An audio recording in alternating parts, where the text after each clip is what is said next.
이혼의 사유로 흔히들 성격 차이를 말한다. 그러나 성격 차이로 헤어진다는 말은 자신의 그릇이 작다는 것을 포장한 말일 가능성이 많다.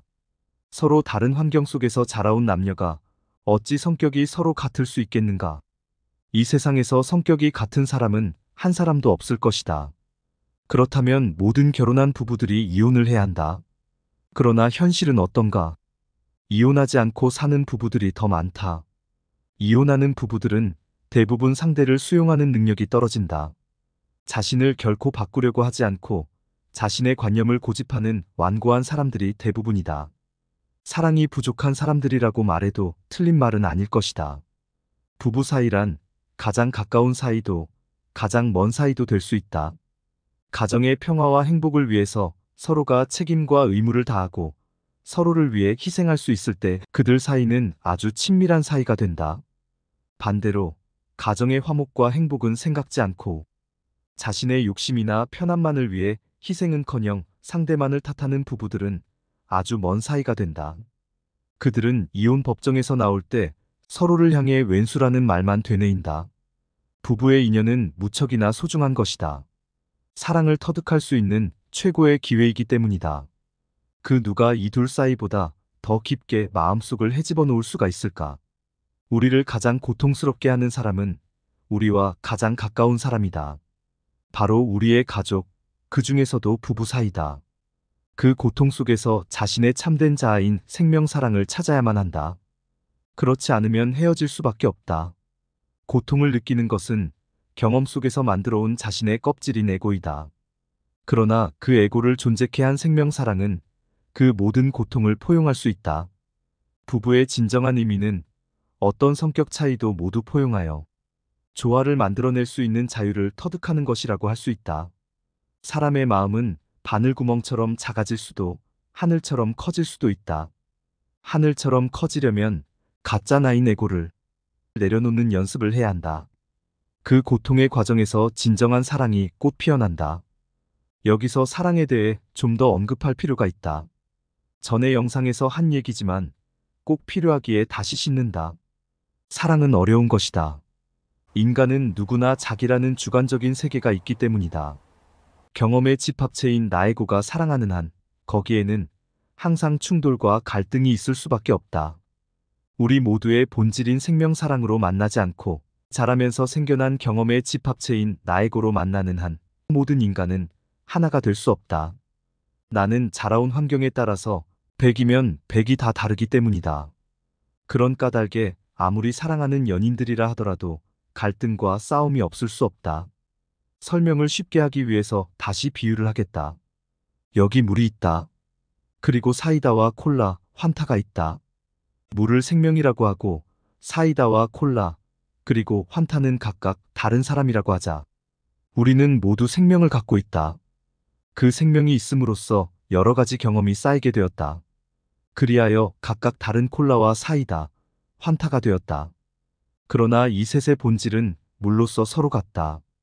거기에 서로 다른 색소가 들어갔을 뿐이다. 그런데 사람들은 그 색소를 자신의 본질로 알고 있다. 사실 그 색소는 자라면서 생긴 것이다. 원래 우리의 본질은 물, 곧 사랑 생명이다. 우리는 이 사실을 잊지 말아야 한다. 이 사실을 모르기 때문에 우리는 끊임없이 싸우고 갈등하는 것이다. 물은 모든 것을 받아들인다. 그리하여 콜라도 될 수 있고 사이다도 될 수 있다. 다시 비유하여 생명을 모래라고 해보자. 우리는 모래로 성을 만들 수도 있고 탑도 만들 수 있다.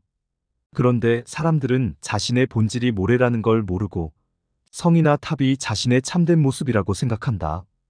때문에 평생 성이나 탑의 모습을 고집하고 그것을 버리지 못하는 것이다.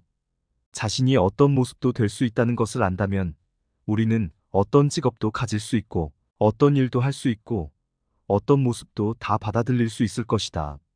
사랑하는 연인 사이에서도 그렇다. 우리가 누군가를 사랑할 때는 자신의 마음속에 갖고 있는 어떤 이미지를 사랑하는 것이지 진정으로 상대를 사랑하는 것이 아닌 경우가 대부분이다.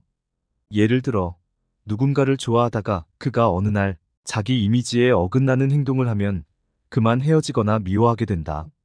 자신은 그 사람의 날씬한 몸매가 좋아서 결혼했는데 몇 년 후에 그 여자가 뚱뚱하게 됐다면 더 이상 그 사람을 좋아할 수 없는 것이다. 그것은 상대를 사랑한 게 아니라 자신의 이미지를 사랑한 것에 지나지 않는다. 그 이미지가 변하니까 싫어지는 것이다. 그렇게 좋아하다가도 상대방의 이에 낀 고춧가루 때문에 헤어졌다는 사람도 있다. 그것은 상대방에 있는 그대로를 사랑한 게 아니라 깔끔하고 세련된 것을 좋아하는 자신의 마음을 사랑한 것에 지나지 않는다. 진정으로 상대를 사랑한다면 상대방에 있는 그대로인 실존을 사랑할 수 있어야 한다. 코를 풀고 방귀를 뀌는 것이 모든 사람의 실존이다.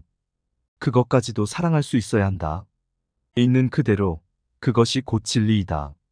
마음이 세모인 사람은 상대방이 세모일 때는 괜찮은데 상대에게서 갑자기 네모나 원이 나오면 이리저리 부딪히게 된다. 그러다가 결국 헤어진다. 우리의 본질은 세모나 네모도 아니요, 원도 아니다. 우리의 본질인 생명은 모양이 없다. 그냥 에너지 그 자체다. 때문에 모든 모양을 포용할 수 있다. 그것이 진정한 사랑이다. 그래서 우리는 사람과의 사이에서의 갈등이나 충돌로 인해 마음의 고통이 생겨났을 때 그 원인이 나에게에 있음을 알고 그 나를 부인하고 자신의 본질인 사랑 생명을 따라야 한다. 그 관조의 과정은 매우 인내가 필요하다. 고통도 따른다. 당신은 당신의 아내가 집에서 가사일만 하기를 바라는데 아내는 밖에 나가서 일하고 싶어 하면 그리하여 아내가 행복할 수 있다면 당신 마음속에 나에고를 부인하고 아내의 행복을 밀어주라. 아내가 행복해지면 그 행복은 다시 당신에게로 되돌아오는 법이다. 아내가 행복하지 않으면 당신도 행복할 수 없다. 사랑은 상대를 성장시켜주고 자유롭게 해주고 행복하게 해주는 것이다.